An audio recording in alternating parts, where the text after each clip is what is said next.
Piercing line candlestick patternii piraayisiin duraan down trend irra jiraachuu isaatii fi piraayisiin erga bearish structure irra qabachaa ture booda down trend sun dhumuu isaa nutti himuu fi piraayisiin kana booda gara oliitti yookaan immoo up trend yookaan immoo bullish structure qabachuuf qophii ta'uu isaa candlestick formation nutti himu ta'ee kaandiliin bullishiin down trend booda uumamtu 50% kaandilii bullishiitii olitti yoo cufamtee argamtu taate candlestick formation bifa kanaatiin pricing line candlestick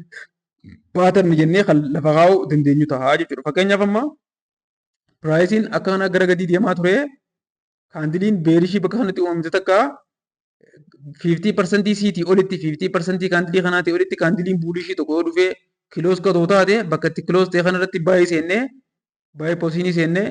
jala kanarratti immoo stop loosii kaa'uudhaan take profitii takkaa gara lamaatti yookaan immoo takkarraa gara sadiitti fudhachuudhaan tireedii buulishiiti yookaan immoo baay'ee posiishinii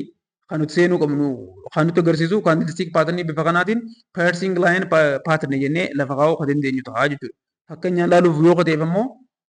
fakkeenyaaf piraayisiin asirratti haala kanaatiin akkuma mul'atu down trend irra ture san booda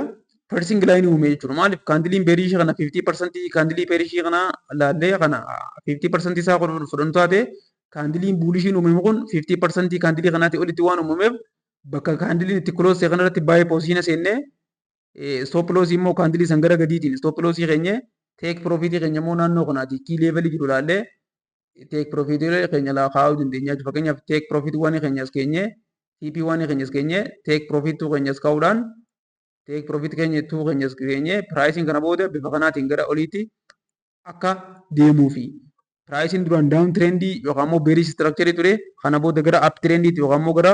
bullish structure tti akka nu jijjiiramu candlestick pattern nuuf himuu fi kana nutti akeeku kan immoo kana nutti himu kanaatiin piercing line pattern jennee kan lafa kaa'uu dandeenyudha jechuudha. Asitti immoo fakkeenya biraatiin yoo ilaallu taate pricing akka kanatti gara gadii deemaa ture ergasiiti naannoo kanatti kaandilii bearish kana 50% isaa qofa fudhannu taateef kaandiliin bullishiin uumame 50% kaandilii kanaatti olitti waan cufameef bakka kanarratti baay'ee posiishina seennee stop loss keenya akkuma jenne gara gadiitti as jala kaa'uudhaan take profit key level fuuldura keenya jiru kana TP waan as kaa'uudhaan xiqqaatu pricing hanga bakka kanaatti up trendy akka nu deemu nuuf deemsa jennee candlestick pattern itti immoo piercing line candlestick pattern jennee lafa kaa'uu kan dandeenyu ta'a jechuudha.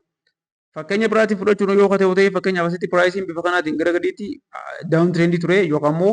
bearish structure irra ture pricing erga bearish irra ture booda naannoo kana maal godhe kaandiliin diimtuun as turte kun 50% kaandilii kanaa fudhannee kaandiliin magariisni yookaan buulishiin kun kaandilii beerishii sanirraati 50% kaandilii saniiti olitti yoo cufamtu taateef bakka isinti cufamte kanarratti baay'ee posiishina seennee stop loss kana jala kaa'uudhaan stop loss kana jennee take profit keenya immoo key level fuuldura keenya jiru kana akka take profit fudhannee bifa kanaatiin pricing gara oliitti up trend yookaan immoo bullish structure qabatee akka deemu candlestick pattern nu akeekuun piercing line candlestick pattern jennee lafa kaa'uu kan dandeenyu ta'a jechuudha.